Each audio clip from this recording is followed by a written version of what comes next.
Peace and love, brother. Like, all day today, getting ready for the episode, we've been talking, man, about Reefer, man. You know, Reefer, man, it's like Reefer madness. You know, we've been talking about the Reefer all day, so I wanted to get into character to talk about the Reefer. What, Josh? That's not really what I meant by Reefer. Yeah, okay. Yeah, the refrigerator car. Yesterday we told you how the cattle made that long, arduous 1,200-mile trek all the way from the Rio Grande up to the railheads in Aberdeen and Kansas City to ship to the slaughterhouses in Chicago by the cattle cars. Now the cows have been slaughtered, the meat is processed, and quite honestly, Chicago is such a meat market that they're slaughtering more cattle than there are people in Chicago. So that meat's got to go someplace, and the market is on the East Coast.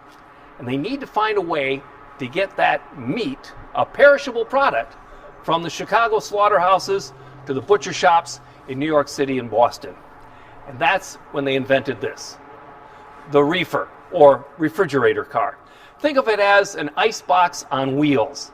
Super insulated, lots of wood between here and the product inside. The doors were this thick. On top, bunkers to lay in ice. And as we know, cold air settles. So if you put your ice on the top of the car, the cold refrigeration settles down through the car, keeping the product inside at a safe temperature for transport.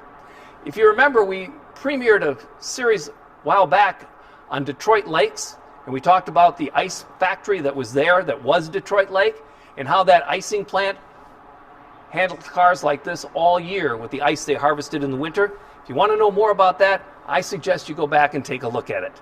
This is car number 7128. It was built in 1906 for the Duluth and Iron Range Railway, which was a regional railroad in northeastern Minnesota. It became a part of the DM&IR. The Duluth and Iron Range was experimenting when they bought this car. Remember, we told you the cattle drives were pretty much over in the late 1800s. So in 1906, why did they build this refrigerator car? Well, it wasn't for cattle or meat or beef or any animal product. They got it for potatoes. Right after the turn of the century in northeastern Minnesota, there was a big push to get into potato farming as the new agricultural product for the area.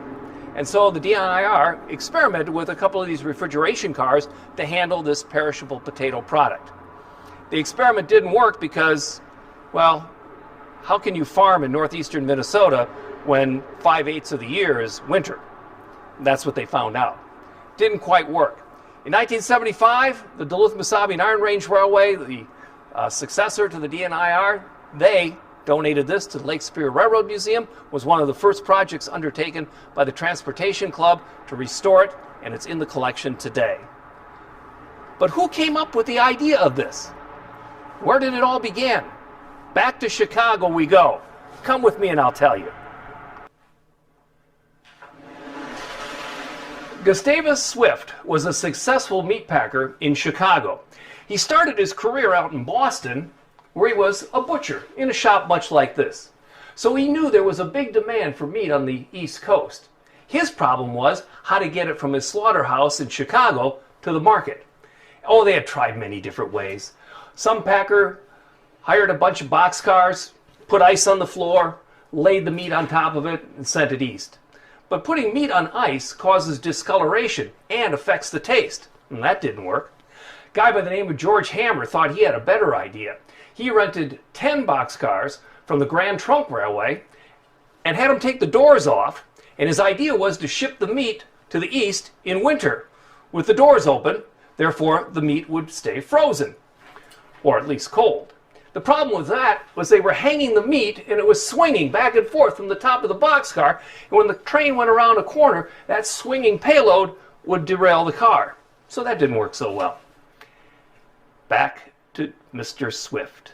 Gustavus had a friend. His name was Andrew Chase, and he got Andrew Chase to manufacture the very first refrigerator car with all the attributes of the other car, just like we showed you.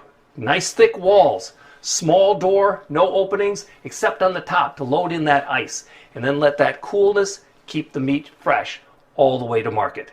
And that was the very first refrigerator car, and that was in 1878. And you know what?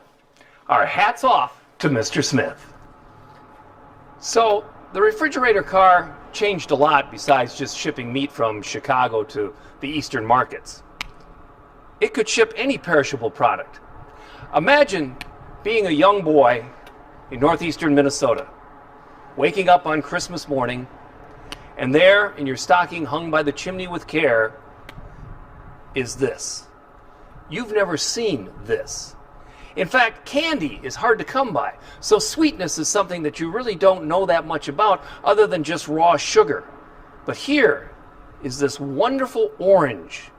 Now, here in northeastern Minnesota, think how amazing it is to have an orange in northeastern Minnesota.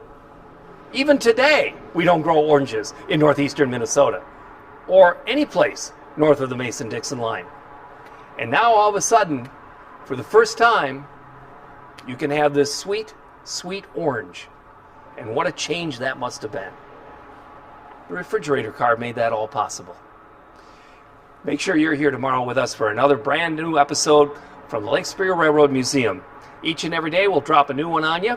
Thank you for watching. Share them as much as you can with everyone that you can. And then as always, cover your coughs, don't touch your face, wash your hands a lot, keep that social distance. Only one place if you're sick, and that's at home. Only one place to be with us tomorrow. And in the meantime, let's take care of each other.